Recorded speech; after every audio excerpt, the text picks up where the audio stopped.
Hey guys, today I am going to review adding, subtracting, and multiplying decimals for our test that is coming up. So first off, I want to start with adding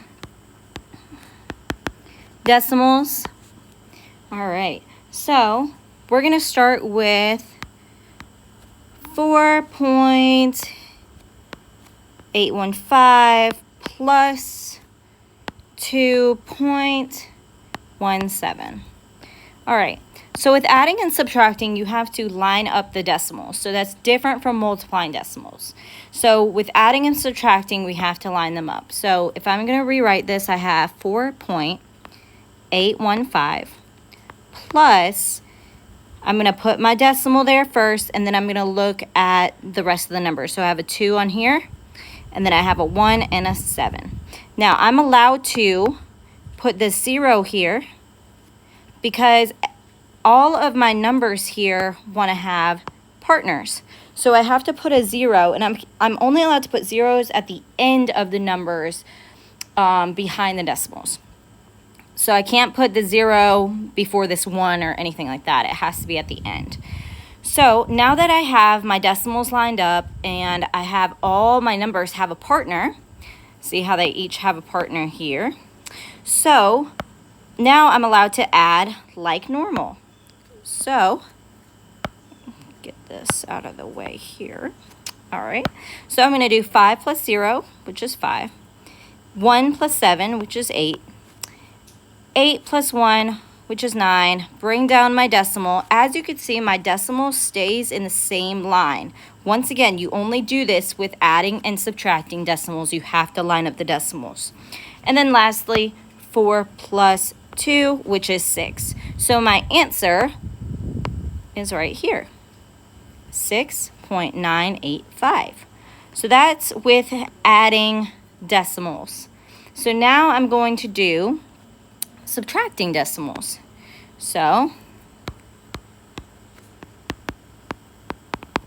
all right, so with subtracting decimals, we're going to do the example of 2.17 minus 0.8.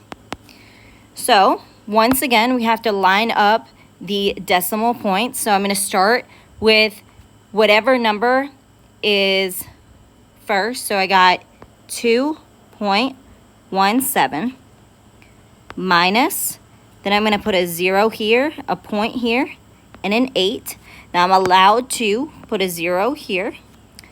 And then I just subtract like normal. So what is 7 minus 0? 7. I can't do 1 minus 8. So I'm going to cross that off, make that 11. Cross that off, make it a 1. And then now I'm going to do 11 minus 8, which is 3. And then 1 minus 0, which is 1. Sorry, we just had a four-wheeler go by, so that was that loud noise. All right, and then so this would be your answer for this subtraction of decimals. Okay, so now I'm going to move on to multiplying decimals.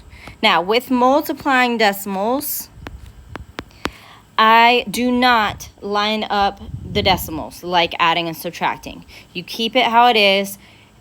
You line up the numbers how you usually would with just multiplying anyway. So if I have 3.25 times 2.5, how I would line this up would just be whatever number has the most digits. So this one has 3 digits and this one has 2. So whatever one has the most digits goes on top. So not necessarily the biggest. Now in this case, yes, 3.25 is bigger than 2.5, but sometimes it just depends on which one has the most digits goes on top. So in this case, this first number has the most digits, so I would keep it here. And then I multiply, and then I'm going to put 2.5 here, okay? So If I were to write this without the decimals, pretend that the top doesn't have those decimals, this is how you would usually write it anyway. So that's exactly what you want to do. So now I'm just going to multiply like I would normally. So I do 5 times 5, which is 25. Carry my 2. Then I got 5 times 2, which is 10, plus 2, which is 12. So 2 here, carry my 1. Then I do 5 times 3, which is 15, plus 1, which is 16. So now that I'm done with this and my 5 has made friends with everybody at the top, I am going to cross off these ones, cross off my 5, and then I put an X now because, there we go. And then I put an X. So I just say that like my 5 right there, he passed away. So then there's an X right below where he was. So now I am on my 2, and my 2 wants to be friends with everybody again. So we got 2 times 5, which is 10, carry my 1. Then I got 2 times 2, which is 4, plus 1, which is 5. And then I got 2 times 3, which is 6. And then I'm going to add all of these up. So the X just means a 0. So we're going to do 5 plus 0, which is 5.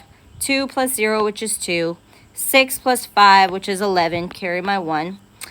And then I got to do 1 plus 1, which is 2, plus 6, which is 8. Now, this is where I'm not done yet because I have decimals.